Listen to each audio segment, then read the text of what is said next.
Welcome back to Flashpoint. This week, the U.S. Supreme Court will hear oral arguments in a case all surrounding the issue of gerrymandering right here in North Carolina. Minutes ago, you heard about the complexity of the case, but now we're taking a look at the argument getting made by Republican lawmakers. Joining us now, J. Christian Adams. He's the president of the Public Interest Legal Foundation. His organization filed a brief in support of Moore in this case. Christian, thanks for coming on. We certainly appreciate it.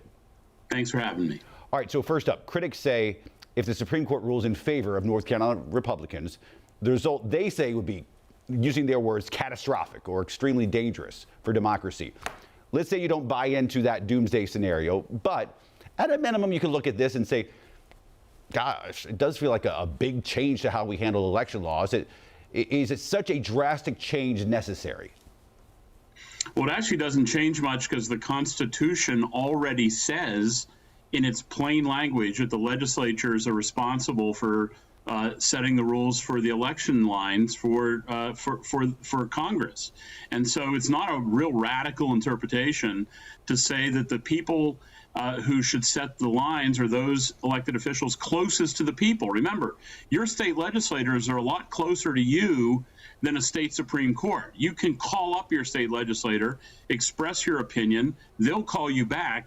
They're not like these distant judges who you can't reach, who are not part of the political process. So it's not that radical to have power closest to the people, and that's exactly what they're advocating in this case. I'm glad you bring that up because you make the case about specifically the elections clause of the Constitution. It says state legislatures should decide the time and manner of elections. Well, that same clause, though, references Congress in a similar way. So does that mean that Congress is the last say and that a president and then a Supreme Court can't offer a check and balance to Congress using your same sort of rationale? Not a state Supreme Court. The Constitution is very clear. This is not some crazy idea. You know, there's a lot of crazy ideas about the Constitution, but this one is in the plain language. And it says that the state legislatures get to decide these issues about drawing the lines for congressional districts. And you're right. Congress has a role if they decide to use it, but they haven't in this case. Congress could ultimately set the rules, but they haven't. And so it's up to the state legislatures. It doesn't say state Supreme Court. It says state legislatures have this authority straight out of the U.S. Constitution. GOP redistricting here in North Carolina has been litigated and relitigated countless times in the past decade. They have typically heavily favored Republicans. The outcome then goes to, say, a congressional delegation that's somewhere around 10-3 in the Republican favor. Now, right now, for likely just 1 year, you have court-approved lines, as you know, and the delegation is split 50-50 right now. Given the fact of voter registrations are as they are, and there are fewer registered Republicans than there are Democrats, or unaffiliated voters actually outrank both of them, is the will of the people not being reflected in the current lines or lines that come up with a similar sort of outcome of what is a really, and the numbers bear this out by voter registration, a 50-50 state? The will of the people is reflected on Election Day, not how people register to vote. There's plenty of Democrats who vote Republican, and there's some Republicans who vote Democrats. As far as those lines being drawn by courts to make a 50-50 split, that's out of touch with what's going on in North Carolina. Democrats tend to live in high-density, close proximity.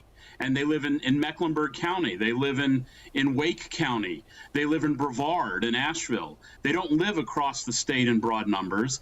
And so to have an imbalance, as you might call it, is reflective of the geographic decisions of Democrats to live in tight, close proximity, huddled together. And that's why they're not getting as many seats in Congress. The fact is that the will of the people is elected on Election Day. Right there. Are you making the case that geography and not the actual voters should decide that then? No, it's a mix. Look, you have to draw a legislative district as a geographic map. Sure. So geography is obviously going to play a part. And you can only have the same number of people in each congressional district. So if Democrats all choose to live on top of each other, it's going to make it harder to draw lines that somehow disperses that clustered population. But more importantly, the will of the people is reflected when the state legislature is elected on election day.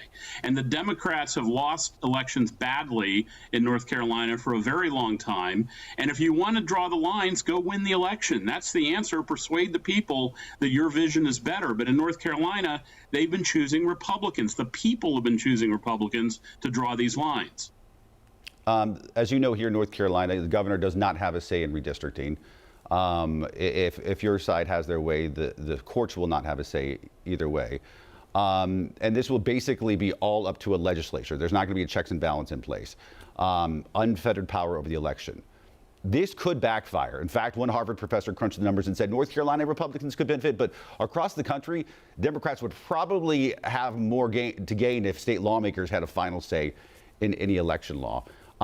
Is this really a good thing to give a state legislature, whether it's here or whether it's in North Dakota, complete, total, unfettered say about election law? Well, first of all, they won't have unfettered say. There's still federal civil rights laws that are implicated that federal courts can decide. But more importantly, yeah, it's a good thing to give people the people the power. The people, not bureaucrats, not independent commissions that are unaccountable to the people. The state legislature is the closest body in government to the people. There have been Democrat state legislatures in North Carolina in the not so distant past. And so the people should have the say on how these lines are drawn, and having the legislature as representatives of the people is the best way to do it. Let's say you guys pull out a victory in front of the Supreme Court when the decision comes out next summer. What do you see happening immediately? Well, not much, because in most places the legislatures already draw the lines. North Carolina has a highly activist Supreme Court that has interfered and meddled with the will of the people. And so in most other states, it's not going to make a big difference because they don't have activist courts like the court in North Carolina.